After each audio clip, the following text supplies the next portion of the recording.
राधे राधे दोस्तों, जय श्री हरि। आप सबको मेरी ओर से दिवाली के त्योहार की हार्दिक शुभकामनाएं। माँ लक्ष्मी की कृपा आप सभी के घरों में हमेशा बनी रहे। तो चलिए आइए आज जानते हैं दिवाली का त्योहार क्यों मनाया जाता है। हिंदू धर्म में दिवाली का त्योहार कार्तिक मास की अमावस्या के दिन मनाया जाता है।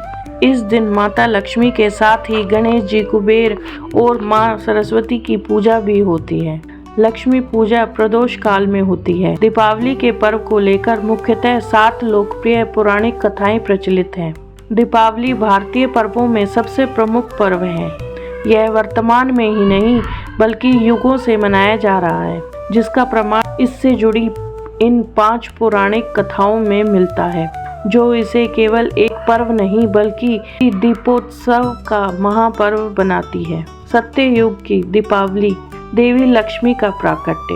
दीपावली का आरंभ सतयुग में हुए समुद्र मंथन से जुड़ा है। जब देवता और दानवों ने मिलकर समुद्र मंथन किया तो इस महाअभियान से ऐरावत चंद्रमा और हलाहल विष के साथ अमृत घट लिए भगवान धन्वंतरी भी प्रकट हुए। इसलिए स्वास्थ्य के आदिदेव धन्वंतरी की जयंती यानी कार्तिक कृष्ण त्रयोदशी से दीपोत्सव का महापर्व आरंभ होता है। तत्पश्चात महामंथन से धन, ऐश्वर्य और समृद्धि की देवी महालक्ष्मी जन्मी। सारे देवताओं द्वारा उनके स्वागत में दीप जलाकर प्रथम दीपावली मनाई गई। दूसरी कथा। एक बार सनत कुमार ने ऋषि मुनियों से कहा, महानुभाव, कार्तिक की अमावस्या को प्रातःकाल स्नान करके भक्ति पूर्वक पितृ तथा देव पूजन करना चाहिए। उस दिन रोगी तथा बालक के अतिरिक्त किसी भी अन्य व्यक्ति को भोजन नहीं करना चाहिए। सायंकाल विधि पूर्वक लक्ष्मी का मंडप बनाकर उसे फूल, पत्ते, तोरण, ध्वजा और पताका आदि से सुसज्जित करना चाहिए। अन्य देवी देवताओं सहित लक्ष्मी का षोडशोपचार पूजन करना चाहिए। पूजनोपरांत परिक्रमा करनी चाहिए। मुनिवरों ने पूछा, लक्ष्मी पूजन के साथ अन्य देवी देवताओं के पूजन का क्या कारण है? सनत कुमार जी बोले, लक्ष्मी जी समस्त देवी देवताओं के साथ राजा बलि के यहाँ बंधक थी। तब आज ही के दिन भगवान विष्णु ने उन सब को कैद से छुड़ाया था। बंधन मुक्त होते ही सब देवता लक्ष्मी जी के साथ जाकर क्षीर सागर में सो गए। त्रेता युग की दीपावली, अंधकार पर प्रकाश की विजय। त्रेता युग में भगवान श्री राम के नाम से अधिक पहचाना जाता है।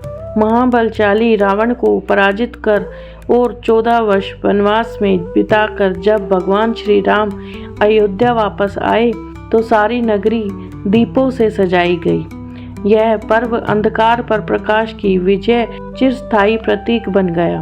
द्वापर युग की दीपावली, नरकासुर वध, अंधकार पर प्रकाश की विजय। दीपोत्सव के एक दिन पूर्व रूप चतुर्दशी को भगवान श्री कृष्ण ने अत्याचारी राक्षस नरकासुर का वध किया था, इसलिए इसे नरक चतुर्दशी भी कहा जाता है। नरकासुर के वध की खुशी में अगले दिन द्वारिका और मथुरा वासियों ने दीप जलाकर उत्सव मनाया था। कलयुग की दीपावली, आत्मज्योति का महामिलन। वर्तमान कलयुग दीपावली को महान ज्ञानियों के निर्वाण के साथ भी जोड़ता है। स्वामी राम तीर्थ और स्वामी दयानंद के निर्वाण को भारतीय ज्ञान अमर दीपों के रूप में स्मरण किया जाता है। इनसे पूर्व जैन धर्म के त्रिशलानंदन महावीर ने भी अपनी आत्मज्योति के परम ज्योति से महामिलन के लिए इसी पर्व को चुना था, जिनकी दिव्य आभा आज भी संसार को प्रेम, अहिंसा और संयम का अद्भुत प्रतिमान दिखाती है। साहूकार की बेटी और माता लक्ष्मी की कथा। दिवाली के दिन लक्ष्मी पूजन के समय एक साहूकार की बेटी और माता लक्ष्मी से जुड़ी एक पारंपरिक कथा सुनी जाती है, जिसमें श्रद्धा, प्रेम और सत्कार के महत्व को बताया गया है, जिसके फलस्वरूप साहूकार के घर में सुख संपत्ति आती है।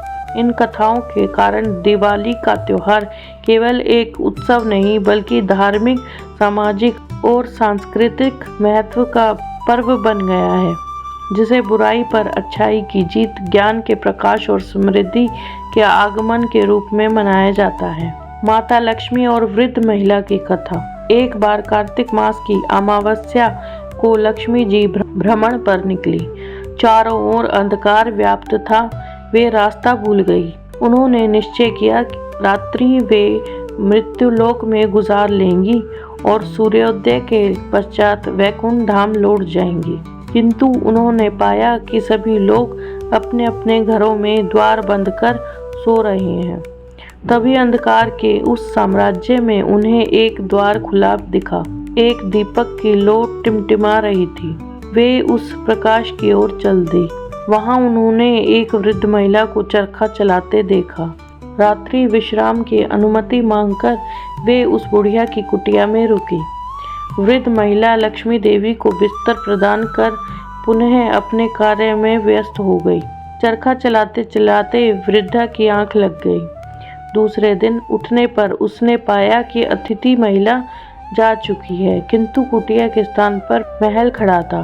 चारों ओर धन धान्य रत्न जेवरात बिखरे हुए थे। कथा की फलश्रुति यह है कि माँ लक्ष्मी देवी जैसी उस वृद्धा पर प्रसन्न हुई वैसी सब पर हो। और तभी से कार्तिक अमावस्या की रात को दीप जलाने की प्रथा चल पड़ी। लोग द्वार खोलकर लक्ष्मी देवी के आगमन की प्रतीक्षा करने लगे। आप सबको मेरी ये वीडियो कैसी लगी कमेंट करके ज़रूर बताएं। साथ ही मेरी वीडियो को लाइक कीजिए और मेरे चैनल को सब्सक्राइब कीजिए। मेरी ओर से फिर से आपको दीपावली की हार्दिक शुभकामनाएं। धन्यवाद। राधे राधे। जय श्री हरि।